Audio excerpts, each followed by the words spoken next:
This year's Talisman Sabre military exercises in the Pacific were the largest ever. 40,000 people from 19 different nations took part. While a lot of ground was covered, the main focus was on countering China in the Pacific. To do that, the joint force practiced the old pop, shoot, and scoot strategy.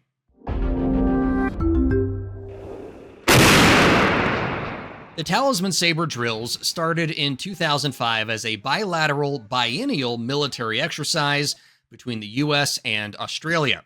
For the 2025 iteration, 19 nations participated in the event. That included regional allies like Japan, Singapore, and the Philippines, but also some NATO countries like Norway, France, and Germany. Two other nations, Malaysia and Vietnam, sent observers to the event. Any conflict in the Pacific will, of course, include island hopping, so Marines practiced amphibious assaults and ran through simulations on how to capture airfields. The largest Talisman Sabre ever could not pass without some historic firsts. In the air, some pilots from the US and UK jumped into the cockpits of Australian F-35s and flew some sorties.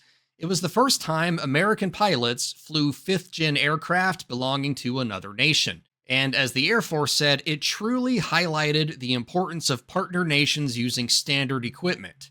Why is that important? Well, planes can fly more missions in a day than a pilot. So in the event of a war breaking out, combatant commanders will have more flexibility if they can pull pilots from any nation and put them in their own jets. This year's Talisman Sabre was really focused on stopping Chinese ships, though, using what the U.S. believes could be a sizable X factor: distributed land forces capable of using surface-fired weapons to hit targets on land, at sea, or in the air. So included in the lists of firsts, the U.S. Army fired its first mid-range capability weapon, also called the Typhoon, for the first time west of the international dateline. The Typhoon gives the Army a land-based launcher that can fire two different munitions: the Tomahawk cruise missile and the Standard Missile, or SM-6, which is normally found on naval ships. The SM-6 can be used to take down cruise missiles, ballistic missiles, and was recently upgraded with a new seeker, making it effective against ships at sea. The SM-6 only has a range of about 150 miles, though. Tomahawks can hit targets at about 10 times that range. Stopping China will require more than the handful of Typhoons the U.S. has in the Pacific, though.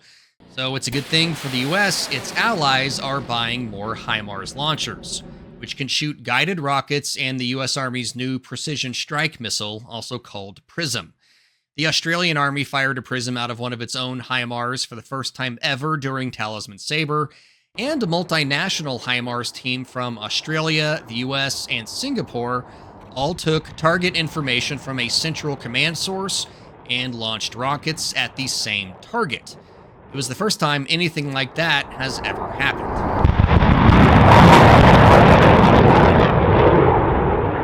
And here is why so much of that really matters. As you can see, this is the Indo-Pacific. It's where many military minds think the next major conflict could kick off. We've reported on this a lot before at Straight Arrow News, so for more background and context, be sure to check out our archives. But essentially, China is acting much more aggressively in the region, trying to claim territory that does not belong to it. And Beijing says it's committed to retaking Taiwan, rejoining by force if necessary with the folks who live on Taiwan, which would be bad news for anyone who likes modern electronics. Most of the world's microprocessors and semiconductors are made on the island of Taiwan. So if China and the U.S. find themselves at odds, for whatever reason, the strategy of the U.S. and its allies is to essentially lock China and its Navy into the first island chain. That first island chain starts with Japan, goes into Taiwan, through the Philippines, and southward. By locking China and the People's Liberation Army Navy, the official name of China's maritime forces, by locking them into that first island chain, the U.S. and its allies would essentially be creating sort of a fish in a barrel type of situation. Let's start in the south, where this is so much of the land-based activities from Talisman Sabre took place. Also want to take this opportunity to apologize to all of our Australian audience members. I had a story a little while ago about a U.S. submarine making a port visit In Brisbane, I said Brisbane, sorry, never going to happen again. All right. These lines right here are 1,000 miles long. They represent the future capability ranges of the PrSM missiles. Right now, Lockheed Martin says that the PrSM can go about 300 miles. Future versions, according to Lockheed, will top 1,000 miles. And by the way, U.S. weapons manufacturers always undersell the actual ranges of their weapons. You got to keep your ops guessing. All right, so if the Aussies fired a PrSM missile from their HIMARS based in the Northern Territory, they would be able to cover most of this area into Indonesia. It's called the Banda C. The PLAN could try to use some of these straits and some of these waterways in here to break out of the first island chain.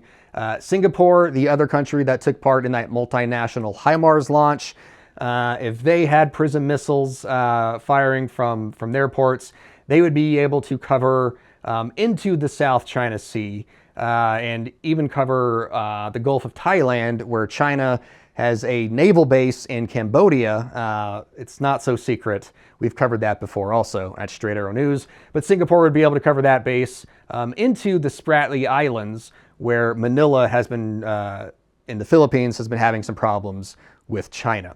All right, into the Philippines. The Philippines doesn't necessarily own or operate any of its own HIMARS at this time, but the U.S. has a bunch of bases in the Philippines, and they would be able to cover, with their HIMARS launchers, be able to cover a lot of the South China Sea. Taiwan, they just received their very first HIMARS launchers earlier this year in March. And during the Hong Kong annual drills, which is what Taiwan holds every year to practice repelling a Chinese invasion every year, during those exercises, Taiwan fired HIMARS missiles for the first time as well. And in Taiwan and Japan, the U.S. has deployed a lot of HIMARS launchers to Japan, working with the Japanese Self-Defense Force on how to operate those as well. But between Taiwan and Japan, those ranges kind of overlap, but they cover a lot of mainland China and a lot of very important cities in China, like Beijing and Shanghai. And HIMARS launchers are mobile. So while China may know these countries have HIMARS, they don't necessarily know where the launchers are, or more importantly, where they'll be if a kinetic fight kicks off. Which is why the U.S. and its allies believe that this sort of distributed network of land-based launchers will be a winning strategy. The launchers can pop up, shoot their shots, and scoot away, ready to fight another day. For more reporting like this, be sure to check out our website, san.com, or download the Straight Arrow News app today.